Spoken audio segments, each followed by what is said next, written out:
అవినీతి పాలనలో కేసీఆర్ డిగ్రీ చేస్తే రేవంత్ రెడ్డి పీహెచ్డీ చేశాడని బీజేపీ తమిళనాడు సహా ఇన్ఛార్జ్ పొంగులేటి సుధాకర్ రెడ్డి అన్నారు.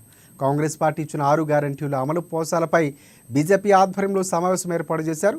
కాంగ్రెస్ పార్టీ ఇచ్చిన హామీలు వెంటనే అమలు చేయాలని ఆయన డిమాండ్ చేశారు. బీఆర్ఎస్ తప్పులు కాంగ్రెస్ తప్పులు బీఆర్ఎస్ కప్పిపుచ్చుకుంటున్నాయని కూడా ఎద్దేవా చేశారు. జోగి రాసుకుంటే బూడిదరాలని చందంగా ఉంది, కాంగ్రెస్ బీఆర్ఎస్ పార్టీల తీరు ఉందని విమర్శించారు. హైదరాబాద్లో చెరువులు కాపాడడానికి హైడ్రా ఏర్పాటు చేసినట్లు, ఖమ్మం లకారం కాపాడేందుకు కైడ్రా ఏర్పాటు చేయాలని, దానికి బీజేపీ పూర్తి మద్దతు ఉంటుందని వెల్లడించారు. ప్రజాపాలన విజయోత్సవం అని ఒక కార్యక్రమంతో మొత్తం కూడా ప్రసార మాధ్యమాల ద్వారా అనేక కార్యక్రమాలు అదే పని పెట్టుకుని అందని ద్రాక్ష పండ్ల పాలన, నేతి బీరకాయలో నెయ్యి ఎంత ఉంటుందో వాస్తవానికి నెయ్యి లేని బీరకాయ పరిపాలన.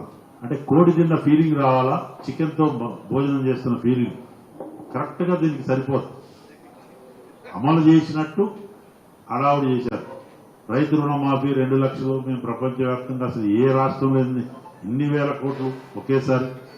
మంచి చేస్తే ఎప్పుడు కూడా భారతీయ జనతా పార్టీ మంచి అంటది. వాళ్ళకి నోరు రాదు, వాళ్ళ కళ్ళుండి కూడా చూడరు, చెవులుండి కూడా వెంగరు. నరేంద్ర మోడీ గారి పరిపాలన, గుడ్ గవర్నెన్స్ 10 సంవత్సరాల క్రితం 2014లో భారతదేశ ఆర్థిక పరిస్థితి ఏంటి, ఈ రోజు 5వ బలమైన ఆర్థిక వ్యవస్థగా, ఒక ప్రపంచంలో ఒక బలమైన దేశంగా, గ్లోబల్ లీడర్ గా ఆయన నాయకత్వంలో ప్రధానమంత్రి గారు పేదరికాన్ని తెలిసిన వ్యక్తిగా